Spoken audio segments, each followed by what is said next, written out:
పండగైనా సంబరమైనా మీ ప్రతి సెలబ్రేషన్కి only choice వేగా jewellers.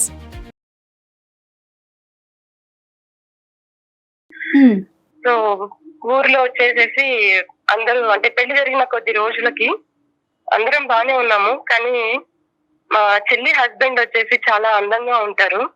Okay. So చాలా మంది నా స్నేహితులు, ఊర్లో తెలిసిన వాళ్ళు వీళ్ళంతా వచ్చి నాతో చెప్పేవాళ్ళు, మీ అమ్మ నాన్న ఎందుకు నీకు ఇంత యావరేజ్ గా ఉన్న భర్తను తెచ్చినారు, మీ చెల్లికేమో అంత అందగాన్ని తీసుకొని వచ్చినారు, మీరు మార్చుకుంటే బాగుంటుందేమో, ఈడు జోడలు బాగుంటుంది.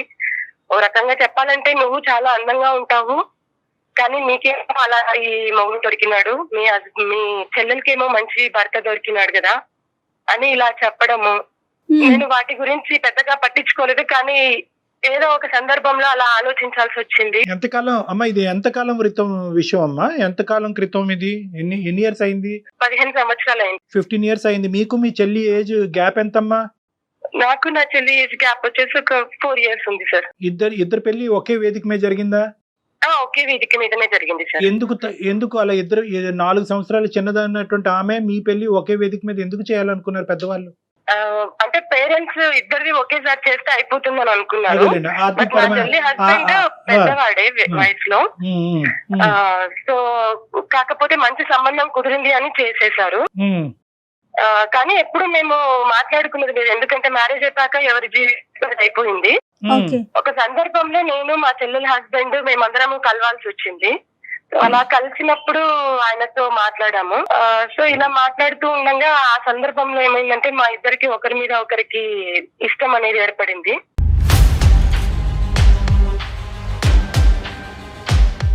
మీ పెళ్లికి ముందు మీ భర్తని చూసారా? ఆమె భర్తను కూడా చూసారా పెళ్లికి ముందు? చూడలేదు సార్. అమ్మ వాళ్ళు ఏ సంబంధం అయితే తెచ్చారో నేను అదే సంబంధం పెళ్లి చేసుకున్నాను. చెల్లి కూడా అంతేనండి? చెల్లి కూడా అంతే.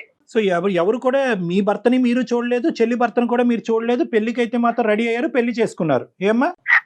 అంటే ఫోటోస్ అవి చూసాం కానీ పెద్దగా అప్పుడు పట్టించుకోలేదు సార్. కాకపోతే ఊర్లో ఉన్న వాళ్ళు అందరూ చెప్పడం తోటి నాకు అట్లా ఒకలాంటి ఫీలింగ్ వచ్చిందనమాట. ఏమని చెప్పేవారమ్మా ఊర్లో వాళ్ళందరూ? ఏమని చెప్పేవారు? నువ్వేమో ఇంత అందంగా ఉన్నావు, కానీ నీకు దొరికిన హస్బెండ్ మాత్రం యావరేజ్ గా ఉన్నాడు, నీ చెల్లెలకు మాత్రము మంచి హస్బెండ్ దొరికాడు, చాలా అందగాడున్నాడు అని ఇలా చెప్పడం తోటి నాకు కొంచెము ఆయన మీద అట్రాక్షన్ అనేది కలిగింది సార్. ఎంత వయసు ఉంటదమ్మా అప్పుడు నీకు?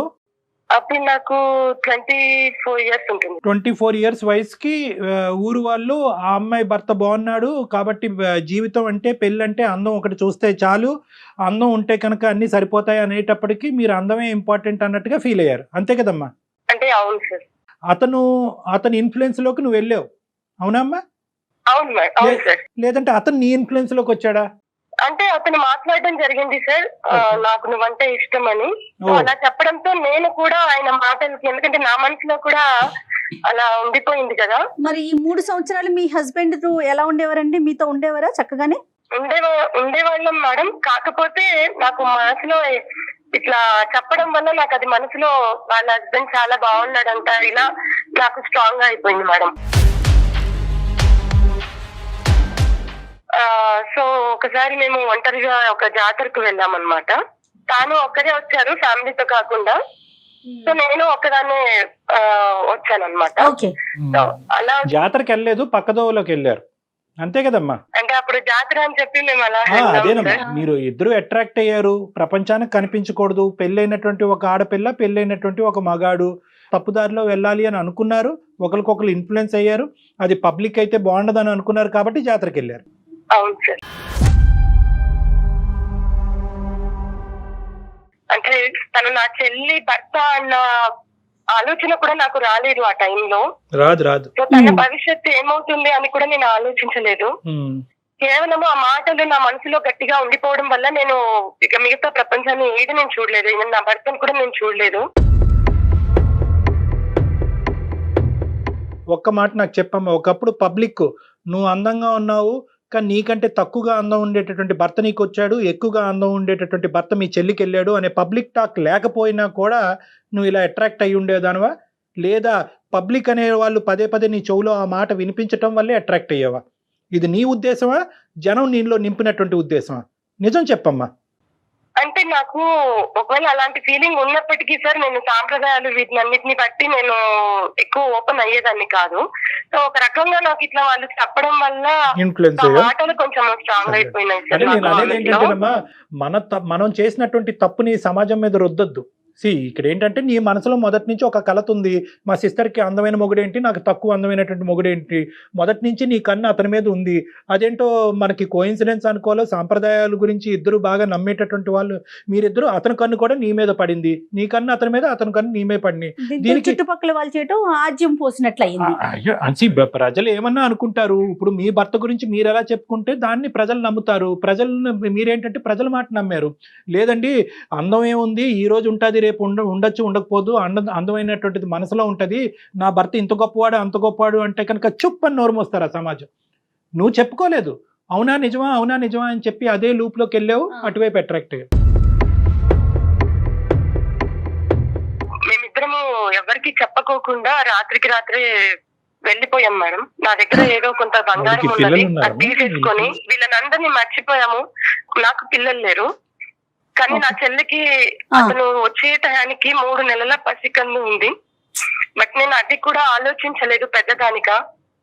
నేను చాలా పెద్ద తప్పు చేశాను మేడం. ఆ తర్వాత మేమిద్దరము అంటే ఎవరికి తెలియదు ఆ ప్రదేశము, ఒక ఊరికి వెళ్ళిపోయాము, చాలా మారుమూల ప్రాంతానికి వెళ్ళిపోయాము. అక్కడ ఒక గుడిలో మళ్ళీ పెళ్లి చేసుకున్నామండి.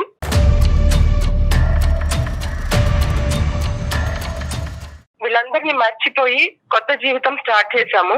ఇదిలా కొన్ని సంవత్సరాలు జరుగుతుండగా మాకు ఒక బాబు పుట్టాడు. చెల్లి వాళ్ళు, నా తల్లిదండ్రులు మమ్మల్ని కలవడానికి చాలా ప్రయత్నాలు చేశారు. ఊర్లో వాళ్ళు ఇలా చెప్పడం తోటి వాళ్ళు కూడా తెలుసుకుని మా దగ్గరికి వచ్చి ప్రయత్నం చేశారు, కానీ మేము రానివ్వలేదు. మీరు మా జోలికి రాకూడదు, మా లైఫ్ మాది, మేము మా బ్రతుకులు మేము బ్రతుకుతున్నాం, మేము సంతోషంగా ఉన్నాము, మిగతా వాళ్ళ బ్రతుకులు ఏమైనా అవని మాకు సంబంధం లేదన్నట్లుగా నేను ఆ రోజు చాలా కఠినంగా మాట్లాడేసి నేను వాళ్ళ నెంబర్లు కూడా తీసేశాను. నా నెంబర్లు కూడా, అతని నెంబర్లు కూడా మార్చేసుకున్నాము. స్వార్థం, అహంకారం, గర్వం అన్నిటితో నిండిపోయింది అనమాట ఆ టైంలో. సరే చెప్పమ్మా. ఆ తర్వాత నా చెల్లెలు కూడా నన్ను కలిసే ప్రయత్నం చేసింది, బట్ నేను తనని కూడా యాక్సెప్ట్ చేయలేదు. ఆ చిన్న పాప ఉంది నాకు, తను చాలా బ్రతిమలాడింది తన భర్తని తనకి ఇచ్చేయమని. కానీ పెళ్లి చేసేసుకున్నాను, ఇప్పుడు నా భర్త అయ్యారు అన్నట్లుగా నేను మాట్లాడేశాను.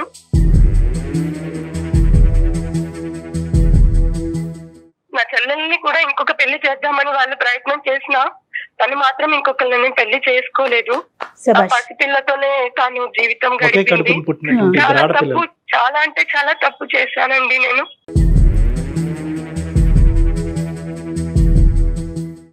తనతోనే జీవితం నాకు బాగుందని నేను ఇలా అనుకున్నాను, కానీ దీని వెనకాల ఇంత బాధ ఉంది, ఒక్కళ్ళని ఇలా నేను బాధ పెడుతున్నానని మాత్రం నేను ఆ టైంలో గ్రహించలేకపోయినాను. చాలా తప్పు చేస్తాను మేడం నేను. ఇప్పుడు ఏంటి, చెల్లికి క్షమాపణ చెప్పాలని కోరుకుంటున్నారు? ఇప్పుడు మీరు ఏం ఎక్స్పెక్ట్ చేస్తున్నారు? ఇప్పుడు మీ పరిస్థితి ఏంటమ్మా? నీ పరిస్థితి ఏంటి? నువ్వు ఎక్కడున్నావు, ఎవరితో ఉన్నావు, ఏమైందమ్మా పరిస్థితి? ఇప్పుడు ఎలా ఉన్నారు మీరు? ఇప్పుడు నా హస్బెండ్ కూడా లేరు మేడం, నా హస్బెండ్ కూడా చనిపోయారు. సంవత్సరం వరకు నేను కూడా తేలుకోలేదు, కానీ తన రూపం అయితే నాకు ఇక్కడ ఉంది కదా, నేను తనతో అయినా మంచిగా బ్రతకాలి, తన రూపాన్ని నా బిడ్డలో చూసుకుని బ్రతకాలి అనుకొని నేను తనని చూసుకుంటూ బ్రతుకుతున్నాను. కానీ ఆ దేవుడు నాకు ఇక్కడ అన్యాయం చేశాడు. అన్యాయం అని చెప్పలేను, కానీ దేవుడు నాకు శిక్ష చేశాడు. ఆ ప్రతిరూపం, ఆ రూపాన్ని కూడా దేవుడు లేకుండా చేశాడు. క్యాన్సర్ తో ఆ బాబు కూడా చనిపోయాడండి. ఒంటరిగా మిగిలిపోయాను.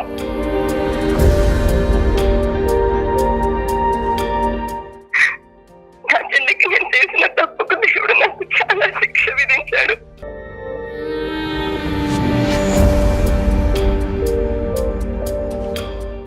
చాలా పశ్చాత్తాపడుతున్నాను మేడం.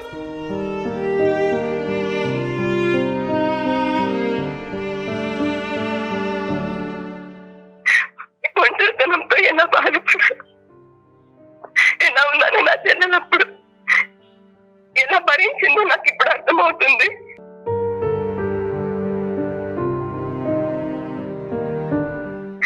ఈ విషయాన్ని నేను తెలుసుకొని వాళ్ళని కలిసే ప్రయత్నం చాలా చేశాను, కానీ వాళ్ళు నన్ను చీకొడుతున్నారు.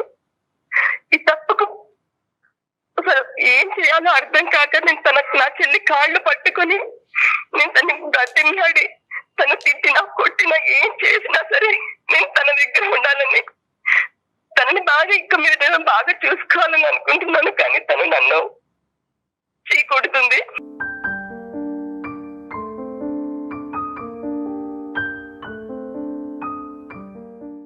తనకు ఒక పాప ఉంది. సో ఒక బాబుని పోగొట్టుకుని నేను ఎంత బాధ అనుభవిస్తున్నాను. కానీ తండ్రి లేకోకుండా ఆ పాప ఎలా పెరిగిందో అని తెలుసుకుంటే నాకు ఇప్పుడు చాలా బాధేస్తుంది.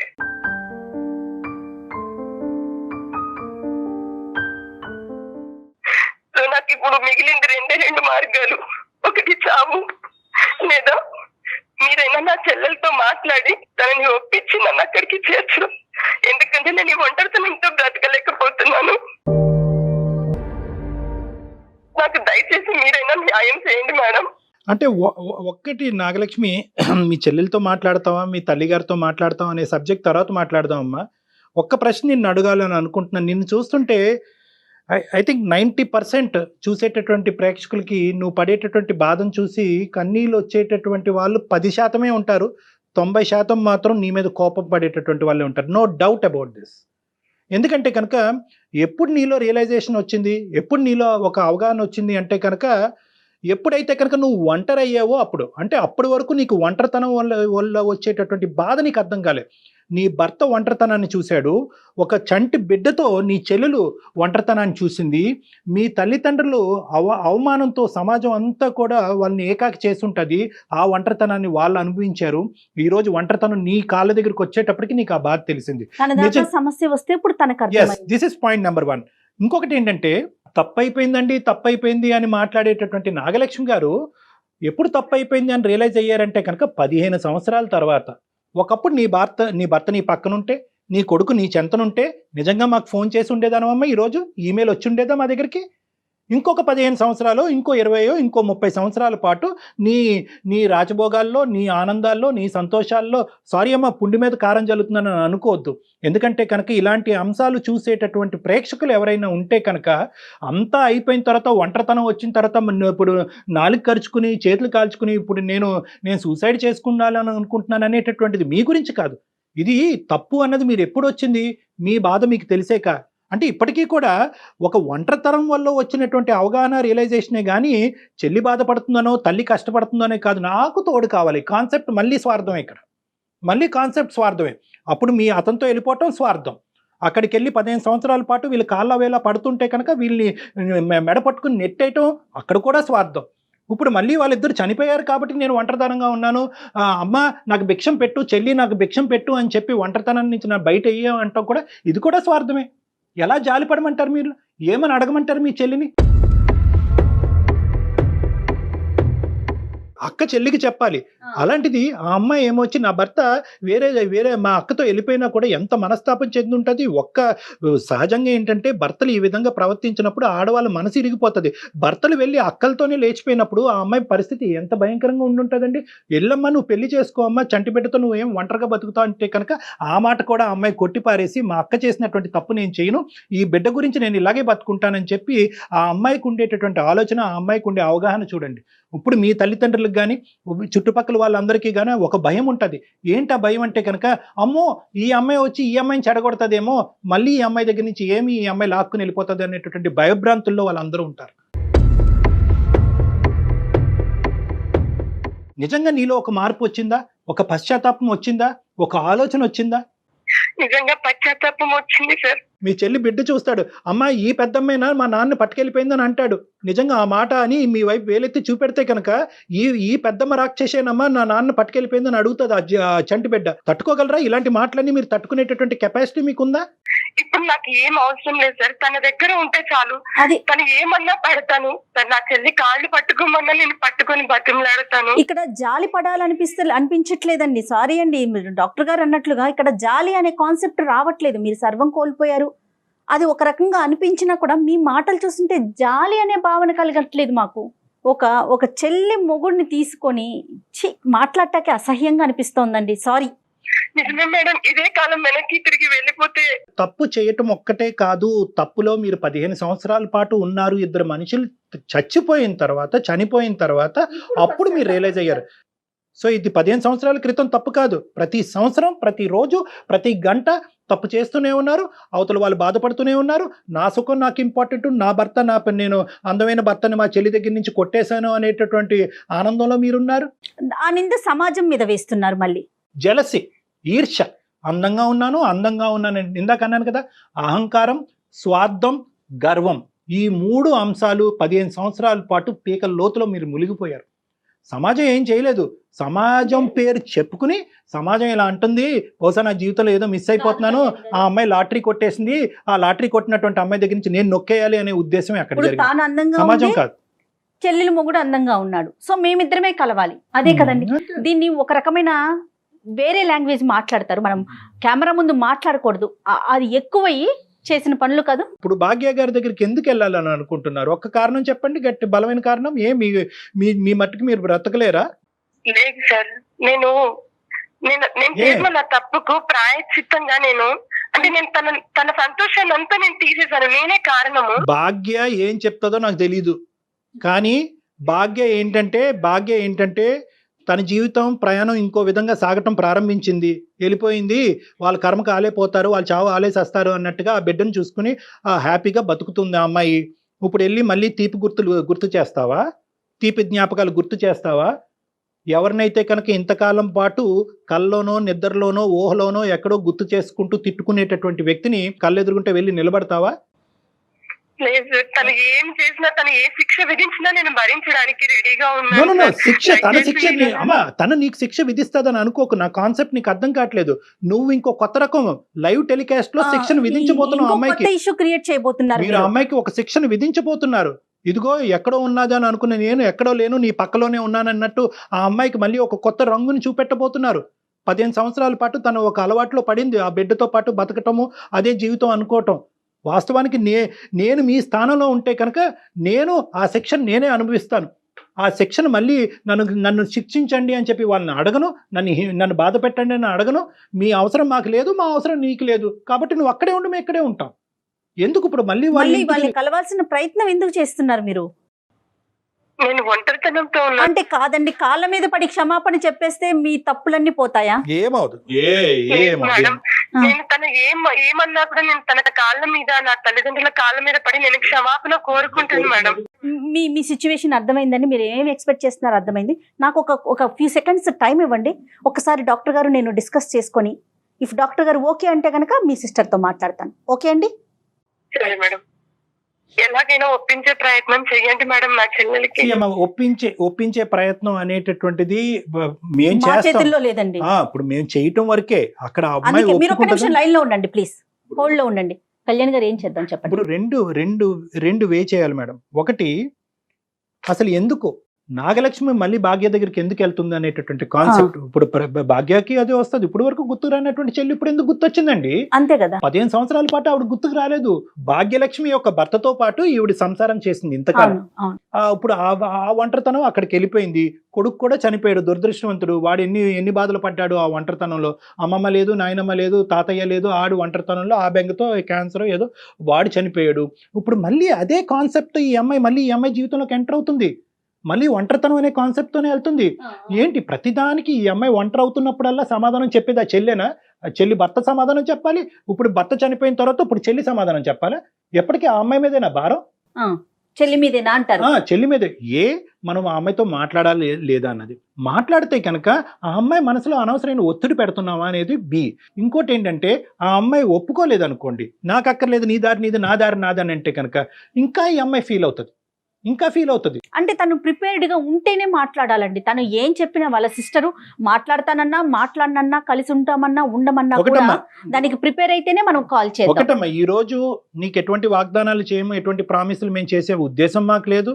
కేవలం ఏంటంటే, ఎంత కాదనుకున్నా కూడా నువ్వు ఈరోజు భర్తను పోగొట్టుకున్నావు, కొడుకును పోగొట్టుకున్నావు, ఒక భయంకరమైనటువంటి ఇది ఉంది. కాబట్టి ఒక మానవతా దృక్పథంతో నీ కోరికను తీర్చాలనే ఉద్దేశంతో మేము ఆ అమ్మాయితో మాట్లాడతాం. ఓకేనమ్మా? కానీ తను ఏం చెప్పినా యాక్సెప్ట్ చేయడానికి రెడీగా ఉండండి. చచ్చిపోవటం మార్గం కాదమ్మా. మళ్ళీ ఇలాంటి పిచ్చి మాటలు మాట్లాడు. ఇది ఒక తప్పు మళ్ళీ కొత్తగా. 15 సంవత్సరాల పాటు నువ్వు ఒక పిచ్చితనం అనే మబ్బులో ఉన్నావు. ఎస్, ఇప్పుడు చచ్చిపోవటం అనేది ఇంకో పిచ్చితనం. ఒంటరితనం అనేటటువంటిది మనిషిని చంపేయక్కర్లేదమ్మా. నీ గురించి నువ్వు బతకచ్చు. చనిపోవటానికి ఒక కారణం ఉంటే బ్రతకటానికి 1000 కారణాలు ఉంటాయి. మీ మాట మీద మేము ధైర్యం తెచ్చుకుని మా సిస్టర్ ఏం చెప్పినా కూడా నేను స్వీకరిస్తాను, ధైర్యంగా బతుకుంటాను అనే మాట మీరు మాకు ప్రామిస్ చేస్తే మేము మీ సిస్టర్తో మాట్లాడతాం. తప్పకుండా మేడం, తనతో మీరు మాట్లాడండి. ఓకే. తను ఏం చెప్పినా తను ఏం చెప్పినా నేను చేయడానికి సిద్ధంగా ఉన్నాను. తన జీవితాన్ని ఇప్పటికైనా ఎంతకాలం నేను తన జీవితాన్ని పాడు చేశాను. ఇప్పుడు తనని సంతోషంగా చూసుకుంటాను మేడం. ఏం చేస్తారండి? సంతోషంగా చూసుకుంటాను నేను తన దగ్గర ఉండి. అంటే ఎలాంటి భరోసా? అంటే సంతోషంగా అంటే ఏ విధంగా చూసుకోగలరు మీరు? ఇప్పుడు సంతోషంగానే ఉన్నారు వాళ్ళు, మళ్ళీ మీరు సంతోషంగా చూసుకునేది ఏంటి? సర్లేమ్మా, సరేనండి, నెంబర్ ఫార్వర్డ్ చేయండి ఒకసారి. ఈ డిస్కషన్ ఎక్కడికి పోదు. నేను చెప్తున్నాను కదా, ఈ డిస్కషన్ ఎక్కడికి పోదు. At the end of the day what ever we should do for the benefit of your sister. ఆ అమ్మాయి పాయింట్ ఆఫ్ వ్యూలో చేయాలి. నేను మా అక్క వస్తే సంతోషంగా ఉంటానంటే మీరు అక్కడికి వెళ్ళాలి. నేను మా అక్కను మొహం చూస్తేనే నరకాన్ని అనుభవిస్తానంటే కనుక మీరు ఎక్కడున్నారో అక్కడే ఉండాలి. అంతే. Anything from the point of view of your sister. అయితే కళ్యాణ్ గారు, నాకు కూడా ఏమనిపిస్తుంది అంటే తన మాట మీద కాల్ చేయాలని కాదు, ఆ అమ్మాయి మనసులో ఉన్న బాధను కూడా ఏదన్నా మనం తొలగించే ప్రయత్నం చేస్తామేమో అనే ఒక ఆశతో కాల్ చేద్దామండి. భాగ్యలక్ష్మి గారు, మీ సిస్టర్ నెంబర్ ఉంటే ఒకసారి కాన్ఫరెన్స్ లోకి తీసుకుంటారా? Okay madam. The person you are speaking with has put your call on hold. Hello hello hello చెల్లె, నువ్వు నాకు ఎందుకు ఫోన్ చేసావు? నీకు చెప్పాను కదా నాకు ఫోన్ చెయ్యొద్దు అని. అలా నీకు ఫోన్ చెయ్యొద్దు అని చెప్పినాను కదా, నువ్వు మళ్ళీ ఎందుకు చేసుకున్నావు నాకు ఫోను? లేదు, నీతో ఒక్కసారి మాట్లాడాలి. ఒక్కసారి కాదు, అసలు నువ్వు నాతో మాట్లాడదు, నువ్వు నీతో మాట్లాడాలనుకోలేదు అసలు. ప్లీజ్ చెల్లి, నేను చేసిన తప్పు క్షమించు. నీ కాళ్ళు పట్టుకుని ఇప్పుడు క్షమించానంటే నన్ను ఇన్ని రోజులు నేను నిన్ను క్షమించమన్నప్పుడు నువ్వు క్షమించకుండా నువ్వు ఎట్లా చేసినావో నీకు అప్పుడు అర్థం కాలేదు. ఇప్పుడు వచ్చి నన్ను క్షమించమంటే నేనెందుకు క్షమిస్తాను? నేను క్షమించను. నిజమేనే, అప్పుడు ఏదో తెలియక తప్పు చేశాను. తెలియక కాదు, తెలిసే చేసినావు. తెలియక కాదు, ఆ విషయం తెలిసే చేసినావు. చెల్ల భర్త నీకు తెలియదా? నీకు అన్ని తెలియదా? ఏం తెలియదా? నీ చెల్లకు కూతురు ఉందని తెలియదా? ఏం తెలియదని నువ్వు చేసినావు, తెలిసే చేసినావు నువ్వు. లేదు, ఏదో తప్పు చేశాను, నన్ను క్షమించు. ఈ రోజు నన్ను క్షమించంటే నేను ఎంత బాధపడ్డాను, ఎంత బాధపడ్డా, నేను ఎంత ఏడ్చుకున్నా, నేను ఎంత బాధపడ్డా నీకు అప్పుడు నీకు అనిపించలేదా? ఈ రోజు నీకు బాధ రాగానే నీకు చెల్లి కాలు మొక్కుతాను అంటున్నావా? మరి అప్పుడు నీకు బాధ అనిపించలేదా? ఇచ్చాడు, అందుకే దేవుడు నాకు శిక్ష ఇచ్చాడు. దేవుడు ఇస్తాడు. ఒక్కరిని బాధ పెట్టినప్పుడు దేవుడు శిక్ష ఇవ్వకుండా ఉండదు, తప్పకుండా శిక్షిస్తాడు. చిన్న పిల్ల తండ్రి లేని పిల్లని చేసినావు కదా నన్ను. ఆడపిల్లని నువ్వు ఒక తండ్రి లేని పిల్లని చేసినావు. నేను పిల్లని పెట్టుకొని నేను ఎట్లా బతికినా?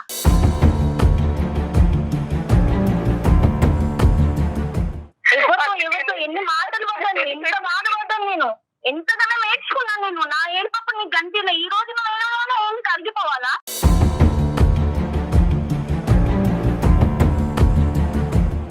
ఈ రోజు కాలు మొక్కుతానగా నేను కరిగిపోవాలా? ఆ రోజు నీకు తెలియలేదా అదే నేను చేసింది తప్పు అన్న విషయం నీకు తెలియలేదా? అప్పుడు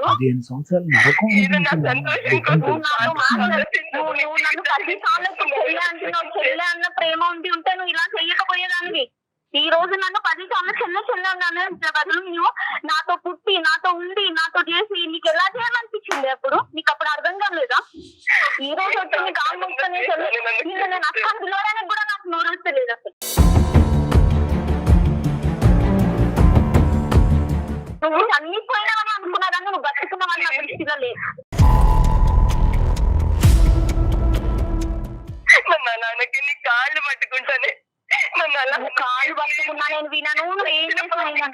ఎన్ని రోజులు భాగ్యలక్ష్మి గారు, మేము సుమన్ టీవీ అందమైన జీవితం ప్రోగ్రామ్ నుంచి అండి. నాతో పాటు డాక్టర్ కళ్యాణ్ చక్రవర్తి గారు ఉన్నారు. మీ సిస్టర్ ఇప్పుడే మాతో మాట్లాడారండి. మీ అక్కగారు అనుభవించేటటువంటి బాధ బహుశా సమాజంలో చాలా మందికి ఒక పాఠం, ఒక గుణపాఠం. అంటే నేనే గర్వం, నాకు అన్నీ ఉన్నాయి అనేటటువంటిది ఆవిడ చేసినటువంటి తప్పుకి ఈరోజు ఆవిడ అనుభవిస్తుంది. ఈరోజు ఆవిడ రావటానికి కారణం కూడా బహుశా వాళ్ళిద్దరూ లేరు, భర్త లేడు కొడుకు లేడు అనేటటువంటి ఉద్దేశంతో ఆ ఒంటరితనం నుంచి బయటపడటానికి నా అనేటటువంటి వాళ్ళు ఎక్కడ దొరుకుతారు అని వెతుక్కుంటూ ఈ రోజు నాగలక్ష్మి వచ్చింది. నువ్వు తప్పు ఒక్కసారి చేయటం కాదు, తప్పు 15 సంవత్సరాల పాటు చేస్తూనే ఉన్నావు, అవతల వాళ్ళు నరకం అనిపిస్తున్నా కూడా నా స్వార్థం ఇంపార్టెంట్, నా కొడుకు, నేను తెచ్చుకున్న భర్త, ఉంచుకున్న భర్త, సారీ తప్పుగా మాట్లాడుతున్నాను, ఉంచుకున్న చెల్లెల భర్తని ఇదే జీవితం అనుకుంటూ గుడ్డిగా బతికేవు. ఇప్పుడు సడన్ గా వాళ్ళు చనిపోయేటప్పటికి మళ్ళీ చెల్లి గుర్తు వచ్చింది, ఇప్పుడు చెల్లి జీవితంలోకి మళ్ళీ వెళ్ళి నిప్పులు పోయాలని పోతున్నావమ్మా అని అడిగాం. లేదు సార్ నేను ఒంటరితనం బతకలేకపోతున్నాను. తను నన్ను ఏం చేసినా పర్వాలేదు, తన కాళ్ళ దగ్గరైనా నేను ఉంటాను అనేసి అంటున్నారు. అంటే ఇప్పుడు 2 విధాలుగా చూడొచ్చు భాగ్యలక్ష్మి. ఒకటి, నిజంగా అమ్మాయి పశ్చాత్తాపం పొంది ఇంకా జీవితాంతం నీ కాళ్ళ దగ్గర చెప్పులాగా బతికి తను చేసినటువంటి తప్పుకి పశ్చాత్తాపంగా బతకాలి అనేటటువంటి ఒక ఉద్దేశం చూడొచ్చు. రెండో ఉద్దేశం ఏంటంటే, అరే ఒంటరితనంలో ఉండలేకపోతుంది కాబట్టి మళ్ళీ ఇంకో మనిషిని ఎత్తుక్కుంటూ ప్రపంచం అంతా చీతూ అంటారు కాబట్టి ఎవరైనా క్షమిస్తే కనుక ఏకైక మనిషి చెల్లే కాబట్టి చెల్లి దగ్గరకు వస్తుండేటటువంటి కారణం అయ్యన్నో ఉండొచ్చు. ఏదేమైనా ఆ అమ్మాయి కారణాలు తీసి పక్కన పెడితే నీ బాధ మాత్రం ఎప్పటికీ ఏం చేసినా కూడా తీరేది కాదు. మేము ఎన్ని కౌన్సిలింగ్లు చేసి ఏ విధంగా నీతో మాట్లాడినా కూడా నీ బాధని మేము తీర్చేది కాదు. కానీ డెసిషన్ పూర్తిగా మీదేనండి, అక్కతో మాట్లాడాలా వద్దనేది, అంతే కదా డాక్టర్ గారు? అమ్మా ఒక్కసారి అంటే మీరిద్దరు మాట్లాడాను సార్. ప్లీజ్ అలా అన్నది మాట్లాడాను సార్. మీ చెల్లెలైనటువంటి మీ భాగ్యలక్ష్మి తనేం చెప్తుంది, ఏమనుకుంటుంది అనేటటువంటి దాన్ని బట్టి మనం ఇంకా ఆలోచించాలి. భాగ్య మీరు చెప్పండి. మేడం నేను మాత్రం తనని క్షమించను మేడం. నువ్వు క్షమించవమ్మా, ఒక్క పాయింట్ నాకు చెప్పమ్మా. ఒక్క నిమిషం భాగ్యలక్ష్మి, ఒక్క నిమిషం నాన్న. ఈ 15 సంవత్సరాల పాటు నీ బిడ్డను ఎలా పెంచుకుంటూ ఒంటి చేతి మీద ఇంకో పెళ్లి చేసుకోకుండా మీ అక్క నడిచినటువంటి దారిలో నడవకుండా గౌరవప్రదంగా నీ కూతురుని ఎలా పెంచుకున్నావు, నువ్వు పడినటువంటి బాధ మా ప్రేక్షకుల గురించి మా గురించి ఒక 2 నిమిషాల్లో చెప్పమ్మా. సార్ నేను ఎంతో నరకం అనుభవించినాను సార్. ఎంత అంటే చిన్న పిల్ల 3 ఏళ్ళ పిల్లని చేసి వెళ్ళిపోయాను సార్. నేను అక్కడి నుండి నేను మళ్ళీ అమ్మ వాళ్ళు ఎంతగానో చెప్పినా కానీ ఏం చెప్పినా నేను ఎవ్వరు మాట వినకుండా బయటికి వెళ్ళకుండా అమ్మ వాళ్ళ దగ్గరే ఉండిపోయాను సార్. అమ్మ వాళ్ళతోనే ఉన్నాను సార్ నేను. ఎందుకంటే బయటికి వెళ్ళిపోతే నా పిల్ల కూడా ఇదైపోతే, నేను ఇదైపోతాను, ఒంటరి వాళ్ళం అయిపోతాం, మేము మాకు ఎవరు చూడలేదని మా మమ్మీ వాళ్ళతో వాళ్ళే ఉండిపోయాం.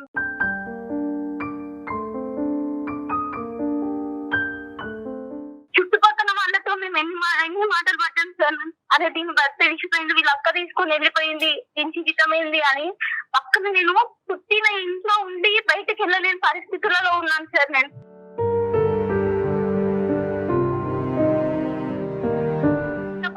వచ్చినా కానీ వాళ్ళు చెప్పారు, అదే మా పాప మీద భర్త చేసి వెళ్ళిపోయిండు అని.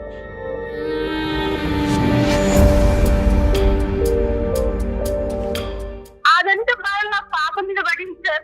తండ్రి లేడు పిల్లకి, ఇట్లా చేసింది అట్లా చేసింది అని అన్నీ నేను భరించుకుంటూ వచ్చాను సార్ నేను.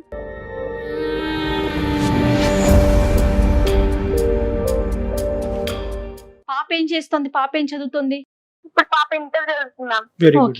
అది కదమ్మా, నీకు ఎక్కడ అనిపించలేదమ్మా ఆల్రెడీ భర్త ఉన్నటువంటి ఒక అక్కే ఇంకో భర్తతో వెళ్ళిపోయింది కదా, మరి ఏ భర్త లేని నేను ఇంకో భర్తను ఎందుకు పెళ్లి చేసుకోలేదు, ఇంకో మగాడిని ఎందుకు పెళ్లి చేసుకోలేదు అనేది నీ ఒత్తిడి నీ మీద రాలేదా? ఎప్పుడు అలా ఆలోచించలేదా నువ్వు?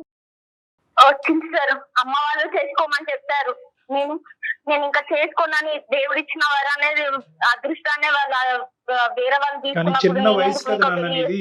అంటే 24 సంవత్సరాల వయసు అప్పటి నుంచి ఒక భరించలేనటువంటి ఒంటరితనం, పెళ్లి కానటువంటి పెళ్లి, ఉన్న భర్త వెళ్ళిపోయాడు, అక్క మోసం చేసింది. నిజంగా ఒంటరితనం అంటే ఈ అమ్మాయిది ఒంటరితనం. అంటే బయటకు కూడా వెళ్ళలేని పరిస్థితి కదా డాక్టర్ గారు. ఒకటమ్మా, మనం ఒక కంక్లూజన్ కి రావాలి అంటే కనుక ఈ అంశం మీద మొత్తం బంతి నీ కోర్టులోనే ఉంది. నువ్వు కావాలి అని అనుకుంటే నిజంగా మీ అక్కను ఇంకొకసారి అవకాశం ఇచ్చి నమ్మేటటువంటి అవకాశాన్ని ఇస్తే మీ అక్క వచ్చి నీతో పాటు ఉండటానికి తను రెడీగా ఉంది. ఏ కారణం చేత తను వచ్చి ఉండాలి అని అనుకుంటుంది అన్నది ఎవరికి అర్థం కానటువంటి అంశం. ఎందుకంటే ఒంటరితనం అని అంటుంది. మరి ఇప్పుడు వరకు వద్దనుకున్న చెల్లి ఇప్పుడు ఎందుకు గుర్తొచ్చిందని అందరూ అడుగుతారు. నెంబర్ 1. లేదు, తను చేసినటువంటి పాపం పనులకి పశ్చాత్తాపంగా ఏదో విధంగా నీకు ఏదో ఒకటి ఇవ్వాలి అనే ఉద్దేశంతో వచ్చి నీతో ఉండాలి అని అనుకుంటుంది. ఆ అమ్మాయి ఇస్తాదా తీసుకుపోతాదా అనే ఆలోచన నువ్వు చేసుకోవాలి. సార్ నేను ఎంతగానం నేను బయటికి వెళ్ళాలంటే నాతో వాళ్ళు వాళ్ళు భర్తతో ఇంటికి వచ్చినప్పుడు, వాళ్ళు పండగలకి ఇంటికి వచ్చినప్పుడు నేను బయటికి వెళ్ళలేని పరిస్థితి సార్. నేను ఎంత ఫ్రెండ్ గా ఉండేనో వాళ్ళతో మాట్లాడాలనుకుంటే కూడా నేను మాట్లాడకపోయేదాన్ని. వాళ్ళ భర్తకు నా గురించి చెప్పేది, నన్ను అలాంటి పరిస్థితి అలాంటిది అంతగా నేను అనుభవించుకుంటూ వచ్చినాను. నా పిల్లకి తండ్రి నా పిల్ల ఎన్నోసార్లు అడిగింది, మమ్మీ డాడీ ఎక్కడ అని. ఏం చెప్పుకోలేకపోయాను సార్.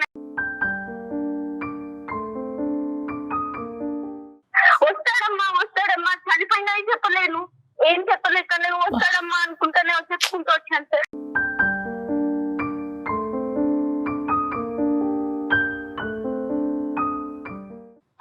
నాకు మా మద్దలు ఉంది, వదిన ఉంది, వాళ్ళతో మేము ఎన్ని బాధలు పడ్డామో మాకు తెలుసు. నా బిడ్డని నన్ను ఎంత కష్టపెట్టారో వాళ్ళు. ఎందుకంటే నేను అమ్మకు కూడా చెప్పుకోలేను, ఎందుకంటే మన ఏదైనా గొడవ అయితే వాళ్ళ జీవితాలంతా నాశనం అయిపోతాయి.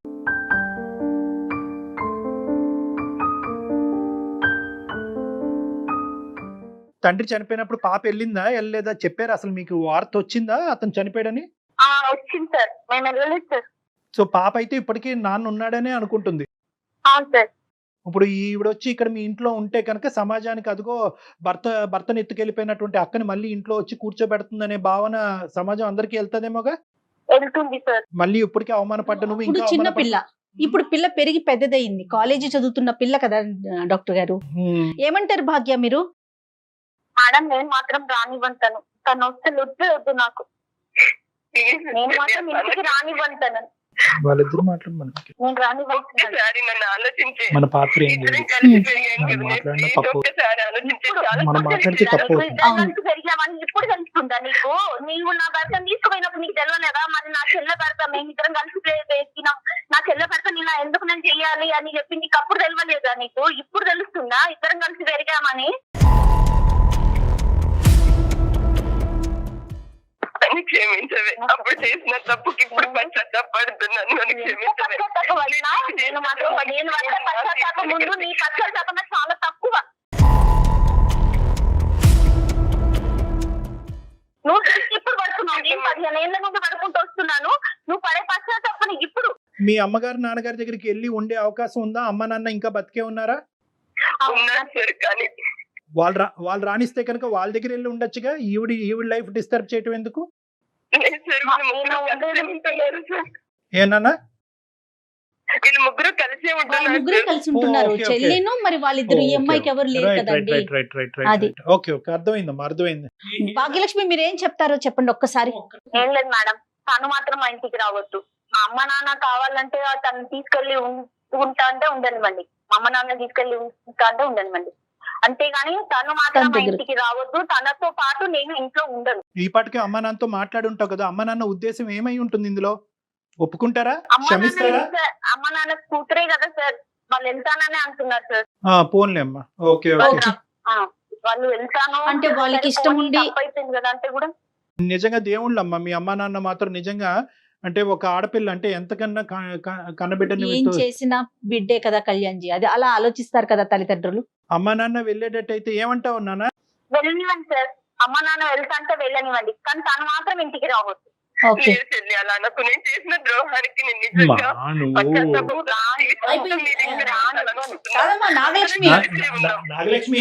నాగలక్ష్మి, నీకు అట్లీస్ట్ నిన్ను కరుణించి నిన్ను మళ్ళీ స్వీకరించేటటువంటి తల్లిదండ్రులు నీకు ఉండటం అనేది అదృష్టం. ఈ రోజు నువ్వు గొప్పగా చెప్పుకోవాల్సింది ఏంటంటే, భాగ్య నా దగ్గరే ఉండాలి, నేను ఒంటరిదాన్ని అని చెప్పి తల్లిదండ్రుల గురించి పోరాడట్లే. నీ దగ్గరికి తల్లిదండ్రులను పంపిస్తున్న ఆ అమ్మాయి యొక్క మనసు ఇప్పటికైనా అర్థం చేసుకోండి. నీకన్నా చిన్నదైనా కూడా ఇప్పుడు నీ ఒంటరితనం తీర్చడం గురించి నీ ఒంటరితనం తీర్చడం గురించి తన ఒంటరి అవటానికి రెడీగా ఉంది నీ చెల్లెలు. ఇంకా చాలు నువ్వు అనుకున్న దానికంటే ఎక్కువ వచ్చింది. ఇప్పుడు నేను వదలలేను సార్, ఇన్ని దెబ్బలు తగిలినాయి, తనని ఒంటరిగా వదలలేను. అందుకే తనతో తల్లిదండ్రులతో తనతో మేమందరము సంతోషంగా ఉండాలనుకుంటున్నాము. మీరు వెళ్తే ఆ సంతోషం లేదంటున్నారండి, మీరు అర్థం చేసుకోలేకపోతున్నారు నాగలక్ష్మి. మీరు వెళ్తే ఆ సంతోషం తనకు ఉండదంటోంది. ఆ కొద్దిపాటి సంతోషం కూడా తను మిస్ అవుతోంది. మీరేమనుకుంటున్నారు? ఇప్పుడు అది కాదమ్మా, నువ్వు కాళ్ళ మీద పడి బతిమాలుకుంటావు, ఆ అమ్మాయి నిన్ను క్షమిస్తుంది. కానీ ఇప్పుడు జరగబోయేటటువంటి నష్టాలు ఏంటి? సమాజంలో ఇంకా పరువు పోతుంది, భర్తను పిల్ల పట్టుకెళ్ళి పెద్దదవుతోంది. పిల్ల పెద్దదవుతుంది, రకరకాల ప్రశ్నలు వస్తాయి, నాన్నేడి అని చెప్పి ఆ పిల్ల అడుగుతుంది, నాన్న బతికిలేడమ్మా చచ్చిపోయాడు అనేటటువంటి వార్త ఈ రోజు కాకపోతే రేపు ఈ అమ్మాయి నోట్లోంచి కానీ నీ నోట్లోంచి కానీ వస్తుంది. ఆ అమ్మాయి చూడకుండానే నా తండ్రిని పోగొట్టుకున్నాను అని చెప్పి ఆ అమ్మాయి మనసు విరిగిపోతుంది. సమాజం ఏమొచ్చి ఇప్పటి వరకు గౌరవంగానే బతుకుతున్నావు కదా, భర్తను పట్టుకెళ్ళిపోయిన అక్కని మళ్ళీ పక్కన ఎందుకు పెట్టుకున్నావు, ఈసారి పిల్లను కూడా పట్టుకెళ్ళిపోద్దని సమాజం అంటది. సో ఇలాంటి రకరకాల ప్రశ్నలు రావటం వల్ల నువ్వు వెళ్ళి వాళ్ళని సుఖపెట్టట్లేదు, సంతోష పెట్టట్లేదమ్మా. కేవలం నువ్వు పశ్చాత్తాపం పొందుతున్నావు, నీ పశ్చాత్తాపానికి ఒక సమాధానం కావాలని అనుకుంటున్నావు కాబట్టి ఈ అమ్మాయి కాళ్ళ దగ్గర వచ్చి ఉంటున్నాను అంటున్నావు కాబట్టి. కానీ ఇక్కడ జరిగేది ఏంటంటే నువ్వు వాళ్ళకి సుఖానికంటే బాధనే ఎక్కువ ఇచ్చిందని అవుతుంది. వెళ్ళటం వల్ల ఇంకా ట్రబుల్స్ పెరిగే అవకాశం ఎక్కువ ఉంది కదా. ఒకసారి ఆలోచించుకోండి. మీరు మీరు మీరు emotional గా- ఏదనుకుంటే అది చేసేయటం కాదు కదా. అది కాదు, ఇప్పుడు ఆ అమ్మాయి సుఖంగా ఉండాలనుకుంటున్నావా మీ చెల్లెలు? ఒకే మాట అమ్మా, మీ చెల్లెలు తన కూతురు సంతోషంగా ఉండాలని. Yes, Yes. సుఖంగా ఉండాలి అంటే నువ్వు మీ అమ్మాయిల దగ్గర ఉండు, ఆ అమ్మాయి ఆ బిడ్డతో పాటు బతుకు. ఎస్, వాళ్ళు అటు ఇటు తిరుగుతూ ఉంటారు. మీ చెల్లి దగ్గరికి మీ దగ్గరికి అటు ఇటు తిరిగి ఇద్దరిని చూసుకుంటూ ఉంటారు తల్లిదండ్రులు కాబట్టి. ఓకేనమ్మా? Okay okay madam. ఓకేనమ్మా. భగవంతుడు ఒక జీవితాన్ని ఇచ్చాడు, దాన్ని సక్రమంగా మలుచుకోవటం అనేది మన చేతుల్లోనే ఉంటుంది. తర్వాత మీరు ఏదైనా మాట్లాడాలనుకుంటే ఈ కాల్ అయిపోయిన తర్వాత నేను డాక్టర్ గారి నెంబర్ మీకు ఫార్వర్డ్ చేస్తాను. 1-2 సార్లు డాక్టర్ గారు మీతో మాట్లాడే ప్రయత్నం చేస్తారు. నేనైతే మాత్రం ఏ సొల్యూషన్ చెప్తానని నేనైతే అనుకోలేదమ్మా. నిజంగా ఈరోజు భాగ్యలక్ష్మికి ఇంత పెద్ద మనసు ఉంది కాబట్టి ఈ సమస్యకి ఈ రోజు ఒక పరిష్కారం వచ్చింది. మా వల్ల రాలేదు ఈ పరిష్కారం, కేవలం తన వల్లనే. తన వల్ల వచ్చింది. ఓకే, మా అక్క ఇంత బాధపడుతుంది, ఒంటరిగా ఉంది, భర్త పోయాడు, కొడుకు పోయాడు కాబట్టి తల్లిదండ్రులను అక్కడ పంపించి ఆ ఒంటరితనాన్ని నేను గ్యాప్ నింపుతాను అనే పెద్ద ఉద్దేశంతో ఈ రోజు భాగ్యలక్ష్మి మాట్లాడటం వల్ల ఈ సమస్యకు ఒక పరిష్కారం దొరికింది. ఎప్పటికైనా కూడా నువ్వు జీవితంలో మీ చెల్లెల్ని ఒక దేవతలా పూజించాలి, ఆ దేవత దగ్గరికి వెళ్లకుండా ఉండటమే మంచిదన్నది నా అభిప్రాయం. Thank you. Right Bhagyalakshmi. Thank okay, కాదండి, ఇప్పుడు కూడా మనము నిజంగా మెచ్చుకోవాల్సింది వాళ్ళ చెల్లినే కదా డాక్టర్ గారు. 100% కదా. ఆ అమ్మాయి తల్లిదండ్రులు కూడా నేను పంపించను, నీ చావు నువ్వు చావు అనింది అనుకోండి, అంతే, ఏమవుతుంది? చాలా గ్రేట్.